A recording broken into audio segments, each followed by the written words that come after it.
오늘 우리에게 주시는 하나님의 말씀 마태복음 24장 15절부터 31절까지입니다. 마태복음 24장 15절부터 31절까지 말씀. 저와 함께 한 절씩 교독하시겠습니다. 그러므로 너희는 예언자 다니엘이 말한 바 황폐하게 하는 가증스러운 물건이 거룩한 곳에 서 있는 것을 보거든 읽는 사람은 깨달아라. 그때 유대에 있는 사람들은 산으로 도망하여라. 지붕 위에 있는 사람은 제 집안에 있는 물건을 꺼내려고 내려오지 말아라. 밭에 있는 사람은 제 겉옷을 가지러 뒤를 돌아보지 말아라. 그날에 아이를 뵌 여자들과 젖먹이를 가진 여자들은 불행하다. 너희가 도망하는 일이 겨울이나 안식일에 일어나지 않도록 기도하여라. 그때 큰 환난이 닥칠 것인데 그런 환난은 세상 처음부터 이제까지 없었으며 앞으로도 없을 것이다. 그 환난의 날들을 줄여주지 않으셨다면 구원을 얻을 사람이 하나도 없을 것이다. 그러나 선택받은 사람들을 위하여 하나님께서 그 날들을 줄여주실 것이다. 그때 누가 너희에게 말하기를 보시오 그리스도가 여기 계시오 혹은 아니 여기 계시오 하더라도 믿지 말아라. 거짓 그리스도들과 거짓 예언자들이 일어나서 큰 표징과 기적을 일으키면서 할 수만 있으면 선택받은 사람들까지도 홀릴 것이다. 보아라, 내가 너희에게 미리 말하여 둔다. 그러므로 그들이 너희에게 보아라, 그리스도가 광야에 계신다 하고 말하더라도 너희는 나가지 말고 그리스도가 골방에 계신다 하더라도 너희는 믿지 말아라. 번개가 동쪽에서 나서 서쪽에까지 번쩍이듯이 인자가 오는 것도 그러할 것이다. 죽음이 있는 곳에는 독수리가 모여들 것이다. 그 환난의 날들이 지난 뒤에 곧 해는 어두워지고 달은 그 빛을 잃고 별들은 하늘에서 떨어지고 하늘의 세력들은 흔들릴 것이다. 그때 인자가 올 징조가 하늘에서 나타날 터인데 그때에는 땅에 있는 모든 민족이 가슴을 치며 인자가 큰 권능과 영광에 쌓여 하늘 구름을 타고 오는 것을 보게 될 것이다. 함께 있습니다. 그리고 그는 자기 전사들을 큰 나팔 소리와 함께 보낼 터인데 그들은 하늘 저 끝까지 택한 사람들을 모을 것이다. 아멘. 믿음을 조롱하는 자들에게라는 제목으로 하나님의 말씀 선포하겠습니다. 제가 목소리가 잘 안 돌아오는데 지금 다니엘 기도의 기간이라 저녁 때마다 통성 기도를 하느라고 새벽에는 목이 도저히 돌아오지가 않습니다. 조금 약간 불편하시더라도 듣는 분들 양해 부탁드리도록 하겠습니다. 저 이 설교를 함께 새벽 말씀을 듣는 분들은 다들 코로나 시대를 경험하신 분들일 겁니다. 이 코로나 시대에 교회가 어떤 일을 당했는지 저는 정확하게 기억하고 있습니다. 이제 그때 코로나가 딱 시작할 때 제가 부목사였고 그 1차 코로나 파동 그 신천지 때문에 쫙 퍼질 때 그때 이제 제가 교회 부목사를 사임하고 개척을 준비하고 있을 그럴 때였습니다. 자, 그때 이제 교인들이 아무래도 서울에 있는 또 연로한 성도가 많은 교회다 보니까 이 코로나라는 것이 발발해서 서울에 감염자 10명이 있을 그때예요. 그때인데도 너무너무 무서워하시고 막 마스크, 손 씻기, 막 거리두기 이런 거 해야 된다고 막 그래서 아크릴판으로 우리 막 비말 튀지 않게 막아달라고 막 교회에 참 많은 요구를 하셨던 그런 시기였습니다. 자, 그때 이 그러니까 질병관리청 가면은 이 코로나 때에 각각 웨이브, 그러니까 1차 파동, 2차 파동, 3차 파동 이렇게 해가지고 이런 곳에서 코로나가 많이 퍼지기 시작했다. 이런 기록들이 남아 있습니다. 여하튼 국가의 공식적인 기록이죠. 그 질병관리청 기록에 보면은 이런 표현이 등장합니다. 교회 등을 중심으로 퍼졌다. 2차 웨이브 때였던가 하여튼 그렇게 기록이 남아 있습니다. 자, 그 표현이 그 당시 저와 같은 목사들에게는 너무나 억울한 표현이었습니다. 자, 물론 교회를 중심으로 교회 몇몇 교회에서 그런 일들이 벌어졌던 것은 사실입니다. 그러면 생각을 해보면 전체적으로 쭉 봤을 때 과연 교회만 이렇게 타겟팅이 돼야 될 이유가 있을까요? 국가 기록도 그렇지만 언론은 더 대단했습니다. 정말 우리가 무슨 코로나의 온상이냐 어마어마한 공격을 가했었죠. 자, 우리가 그 난리가 지나간 게 불과 3년 전입니다. 3년 전. 결국에는 저도 코로나 2번 걸렸습니다. 아니 3번 걸렸습니다. 제가 코로나 3번. 나중에 최근에 작년에 걸린 것까지 포함하면 우리가 다 걸렸습니다. 다. 그러면 그 이제 세월을 돌아봐서 그때로 돌아갔을 때 과연 그 온 세상이 그렇게까지 난리를 칠 필요가 있었을까요? 그 당시에 저는 분명히 기억하는 것 중 하나가 2020년 4월경이었던 걸로 기억하는데, 그때 분당 서울대병원 순환기내과 교수가 코로나 바이러스에 대한 짧은 그 기사글을 올린 적이 있습니다. 감기의 변형이다. 단지 약이 없을 뿐이다. 그러니 너무 무서워하지 말라. 그런 내용이었습니다. 돌이켜보니까 알죠. 감기의 변형이었을 뿐입니다. 들을 약이 없다 보니까 면역력이 떨어진 사람은 좀 많이 아프고 면역력이 강한 사람은 그냥 또 쑥 넘어가는 그런 좀 괴이한 감기였던 것이죠. 근데 그것 때문에 우리는 어마어마한 사회적 비용을 치렀습니다. 자, 그때 영국이나 북유럽 같은 경우는 이거 어차피 모두가 다 퍼질 거다 해가지고 굳이 사회적 거리두기나 이런 것들을 열심히 하지 않았습니다. 왜냐하면 그거에 따르는 통제와 통제 비용이 어마어마하다는 것을 그들은 알았기 때문입니다. 그때 우리나라 언론들은 되게 비웃었습니다. 미개하고 야만적이라고. 우리나라는 K방역 세계 최고라고. 결국 다 걸렸잖아요. 그러니까 늦던 빠르던 결국 일이 되었을 것을 도대체 왜 그때 우리는 그런 어마어마한 사회적 비용을 치렀는가. 그리고 그 속에서 교회가 엄청나게 욕을 많이 먹었습니다. 2024년도 한국 기독교 리포트라고 하는 책을 보면 거기에 일반인들에게 물어봤습니다. 한국 기독교에 대한 이미지, 보수 이미지, 우경화 이미지, 극단적인 이미지, 그런 이미지가 강하다라고 말을 합니다. 그럼 언제부터 그런 걸 강하게 갖게 되었냐? 코로나 때 집회하는 거 보고 알았다. 그렇게 말합니다. 자, 우리는 예배가 중요하기 때문에 예배를 드리러 갔을 뿐입니다. 그런데 그들이 볼 때는 저 미친놈들 저 뭐 하는 거야 라는 식으로 욕을 했던 것이죠. 반면에 그러면 저는 그런 분들에게 묻고 싶습니다. 여러분은 식당 안 갑니까? 그런데도 왜 코로나 때 그렇게 식당을 다니고 여행을 다니고 극장 보러 가고 왜 그러셨나요? 쇼핑은 왜 갔습니까? 그러니까 우리에게 예배라고 하는 것, 믿는 자들에게 예배라고 하는 것은 그렇게 일상처럼 자연스러운 겁니다. 그렇기 때문에 그 일상을 하러 갔을 뿐입니다. 그런데 믿지 않는 자들에게는 제대로 왜 저렇게 모여 싸가지고 이렇게 만인을 피곤하게 만들어라고 하는 거죠. 자기들의 일상은 문제가 없어요. 우리의 일상은 이상해요. 그들이 볼 때 우리의 일상은 이해할 수 없기 때문입니다.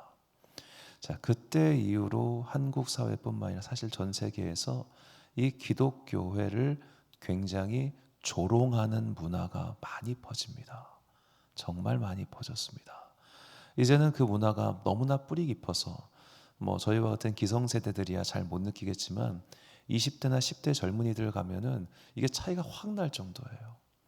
자, 그렇게 모두가 우리의 믿음을 어찌면 조롱하고 얕잡아 보는 이 시대야말로 예수님께서 말씀하신 그 시대의 단면과 닮아 있습니다. 오늘 보면 15절 말씀입니다. 그러므로 너희가 선지자 다니엘이 말한 바 멸망에 가증한 것이 거룩한 곳에 선 것을 보거든 읽는 자는 깨달을진저. 자, 멸망에 가증한 것이 거룩한 곳에 섰다. 이 다니엘서 9장에 보면 이 자세한 내용이 등장합니다. 다니엘서 9장 26절과 27절 말씀인데 제가 노란색 부분만 빨리 읽겠습니다. 장차 한 왕의 백성이 와서 그 성읍과 성소를 무너뜨리려니와. 자, 이 다니엘서 9장의 이 장차 한 왕의 백성은 마케도니아의 정복왕 알렉산더와 그의 백성들을 가리킵니다. 그들이 성읍과 성소를 무너뜨린다. 즉 그가 세웠던 네 개의 그 제국의 네 개의 나라로 나눠졌고 그중 하나인 셀류코스 왕조가 와가지고 자기들의 믿음 생활을 방해한다는 그 말이죠. 27절 보니까 그가 그 일해의 절반에 제사와 예물을 금지할 것이며 또 포악하고 가증한 것이 날개를 의지하여 설 것이며 또 이미 정한 종말까지 진노가 황폐하게 하는 자에게 쏟아지리라. 자, 이렇게 셀류쿠스 왕조에 의한 기독교 탄압, 제 종교 탄압이 본격화될 것이다는 것을 다니엘이 예언을 합니다. 이 일을 주도적으로 행한 자가 안티오코스 4세라고 하는 사람입니다. 이 사람의 이명, 별명이 에피파네스인데 에피파네스는 헬라어로 미친 사람이다라는 뜻입니다. 자, 그가 재위했던 약 10년의 세월 동안 그는 열렬한 헬레니즘 추종자로서 자신이 다루고 있는 영토의 모든 사람들은 다 나와 같이 헬라 문화를 숭배해야 된다고 가르칩니다. 자, 그래서 그들의 지배하에 있었던 유대인들의 종교와 문화를 야만적인 것으로 취급하고 조롱합니다. 그래서 예루살렘 성전에 제우스 신상을 세우고 제단에 돼지의 피를 뿌리고 그리고 유대인들에게 돼지의 고기를 먹을 것을 강요합니다. 그들을 조롱하였기 때문입니다. 결국 이 일로 인해서 유대 독립전쟁이 촉발하고 유대인들은 잠시나마 짧은 독립을 얻게 되지요. 자, 이렇게 에피파네스 안티오코스 4세가 이스라엘의 유대인들의 종교와 그 제단을 조롱하였던 그 시대가 바로 멸망에 가증한 것이 섰다는 것의 1차적인 의미라고 볼 수 있겠습니다. 자, 이 시대, 믿음을 조롱하는 시대, 그 시대가 어쩌면 오늘 우리가 살고 있는 시대의 아주 한 단면인지도 모르죠. 사도 베드로는 이렇게 말합니다. 베드로후서 3장 4절과 4절 말씀 보니까 먼저 이것을 알지니 말세에 조롱하는 자들이 와서 자기의 정욕을 따라 행하며 조롱하여 이르되 주께서 강림하신다는 약속이 어디에 있느냐. 자, 하나님 예수의 재림에 대한 약속뿐만 아니라 너희 믿음 생활은 도대체 뭐니? 너는 왜 그렇게까지 믿어야 되니? 야, 너 그렇게까지 해야 될 이유가 있어? 이런 식으로 말을 하면서 마치 걱정하는 듯이, 그러나 그 내면에는 이해할 수 없다는 듯이, 그 깊숙한 곳에는, 심지어 그게 아는 사람은 그렇게 얘기하지만 모르는 사람들은 아유 저렇게 해야 돼, 극성 맞고 그렇게 말이죠. 얼마 전에 이제 저희 어머니가 항상 이제 전도지를 들고 다니시면서 전도를 하시는데 그 가게 직원에게 이렇게 물으시는 거예요. 교회 다니세요? 아니요. 한번 이거 읽어보세요. 전도지를 주셨어요. 그러니까 직원이 친절하게 받아요. 네, 받고 그냥 그대로 비틀어 버리더라고요. 우리가 잡상인 취급을 당해요. 우리가 그런 대우를 당해요. 그러다 보니까 사실 우리가 다 위축되어 있어요. 그래서 교회의 행사, 예를 들어 저도 그 아파트 단지 안에 그런 어떤 전도 광고나 이런 거 하고 싶은데 못 박아놨어요. 교회라는 단어가 들어가면 안 된대요. 광고지 안에. 그러면 안 받아줘요. 누군가는 불편해한대요. 교회라는 단어가 누군가를 불편하게 하니까 그런 거 돌리지 말래요.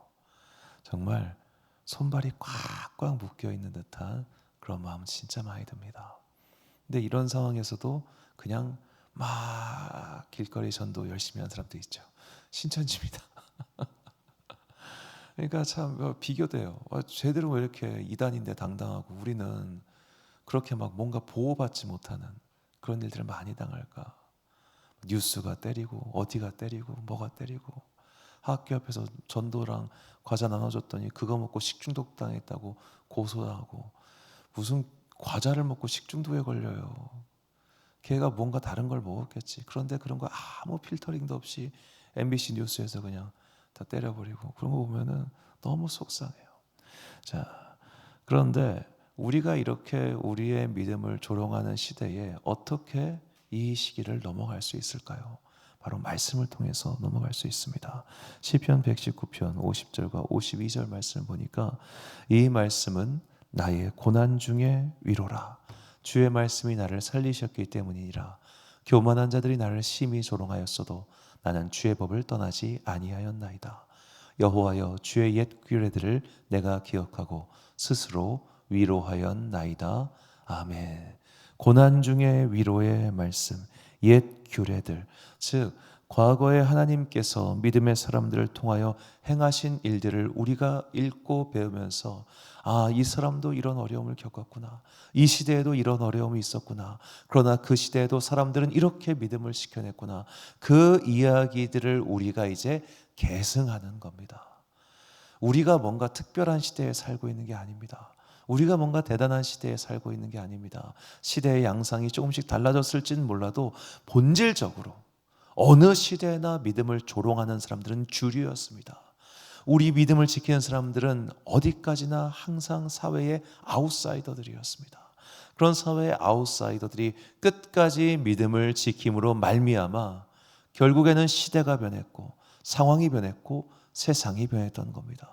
그렇게 세상이 변하고 나면 참으로 신기한 게 다시 세상은 악해집니다. 우리도 세상이 변했습니다. 하지만 다시 악해진 거예요. 우리가 뭔가 말세다, 끝장이다, 너무너무 심하다 라고 말하지만 100년 전에는 안 그랬겠고 200년 전에는 안 그랬겠습니까? 역사는 사이클처럼 돌아갑니다. 그렇기 때문에 오늘 우리에게 필요한 것은 이게 뭔가 특별하고 대단한 게 아니라 이건 원래 있는 거야. 단지 내가 처음 맞이했던 것뿐이야. 그러니 이 시대를 이미 겪었던 자들의 이야기를 통해서 그들의 간증과 그들의 믿음의 증거를 우리가 보고 듣고 배움으로써 나도 이것을 이겨내자라는 결단과 각오 그리고 행동이 이 시대를 살아가는 우리에게 반드시 필요합니다. 이런 약속의 말씀을 듣고 지키고자 하는 자들에게 주시는 사도 베드로의 권면의 말씀, 베드로 후서 3장 11절부터 13절까지 말씀을 우리 함께 봉독하겠습니다. 시작. 너희가 어떠한 사람이 되어야 마땅하냐? 거룩한 행실과 경건함으로 하나님의 날이 임하기를 바라보고 간절히 사모하라. 그날에 하늘이 불에 타서 부러지고 물질이 뜨거운 불에 녹아지려니와 우리는 그의 약속대로 의가 있는 곳인 새 하늘과 새 땅을 바라보도다. 아멘. 사랑하는 지혜빛 광성교회 성도 여러분, 그리고 이 새벽 함께 깨우고 계신 귀한 주님의 자녀 여러분, 우리의 믿음을 조롱하고 방해하고 무시하고 심지어는 교묘하게 핍박하는 이 시대 속에서 우리가 너무 특별하고 암울한 시대를 산다고 생각하지는 마십시오. 사이클이 돌 뿐입니다. 단지 우리가 어렸을 때 혹은 그 이전 세대에 너무 좋은 때를 살다 보니까 지금이 매우 안 좋아 보이는 거지만 2000년 기독교 역사에서 이런 일들은 계속해서 있어 왔습니다. 자, 이렇게 많은 이들이 우리의 믿음을 조롱하고 또 시험하려고 들 때 믿음의 리트머스 시험지를 내가 받았다 생각하시고 성령님 도와주옵소서. 나에게 이 믿음의 어려운 시기를 넘어갈 수 있는 구원의 확신과 성령의 능력 체험과 아버지 믿음의 여러 가지 것들이 살아계신 하나님의 증거라는 것을 깨닫게 하여 주옵소서. 그리고 말씀을 통해서 이런 시대를 살아갔던 사람들의 이야기를 듣고 깨닫고 그래, 내가 특별한 시대 사는 거 아니다. 나도 넘어갈 수 있다. 그런 마음을 각오를 다지시고 그렇게 어려운 시기를 잘 극복하여 주님께서 우리에게 주시고자 하는 천국의 소망과 구원의 확신을 가지고 이 세상 마지막까지 살아가는 그런 여러분과 제가 되시기를 주의 이름으로 축원합니다. 기도하겠습니다. 사랑과 은혜가 풍성하신 아버지 하나님, 오늘 이 새벽도 우리를 불러주시고 믿음을 조롱하는 이 어려운 시대에 우리에게 삶의 새 소망 주시니 감사합니다. 많은 이들이 우리의 믿음을 방해하고 조롱하는 시대입니다. 하지만 이런 시대는 그 이전에도 얼마든지 있었으니 앞선 시대에 믿음의 혼란을 통과한 선배들의 간증과 그들의 증거를 취합하여 그들의 이야기를 통해 오늘을 버틸 수 있는 나의 마음의 힘을 단단히 세워 주옵소서. 무엇보다 성령 하나님, 우리 가운데 자정하여 주셔서 우리가 살아계신 하나님을 체험하게 하여 주옵소서. 살아계신 하나님 만나게 하시고 성령의 능력을 체험하게 하소서. 그러면 우리는 세상이 알 수도 없고 가질 수도 없는 보화를 소유한 자들로서 그 어떤 조롱과 핍박이 다가온다 할지라도 흔들리지 않게 될 것을 믿습니다. 주님, 나를 흔들리지 않은 믿음의 반석 위에 올려 주옵소서. 저녁마다 진행되는 다니엘 기도회를 열어주셔서 감사합니다. 다니엘의 기도회를 통하여 우리가 함께 찬양하고 말씀 듣고 기도할 때에 성령의 뜨거운 임재 있게 하여 주옵시고, 주님께서 함께 예배드리는 사람들, 원건같이 함께 있는 사람들, 또한 영상으로 예배드리는 모든 사람들에게 동일한 성령의 은혜 부어 주옵소서. 추운 날씨 가운데 있사오니 주님께서 성령의 두루마기를 모든 성도에게 입혀주사 이 가을의 환절기를 잘 넘어갈 수 있도록 우리에게 은혜 베풀어 주시기를 간절히 소망하오며, 이 모든 말씀 우리 구주 예수 그리스도의 이름으로 기도드립니다. 아멘. 오늘의 기도 제목입니다. 믿음을 조롱하는 세상 속에서 끝까지 믿음을 지키기 위해선 믿음의 능력을 경험해야 합니다. 우리가 믿는 하나님의 살아계심과 전능하심을 경험케 해달라고 기도하겠습니다. 오늘 주신 기도의 제목 가지고 기도와 묵상에 힘쓰는 하루 되시길 바랍니다. 기도하겠습니다.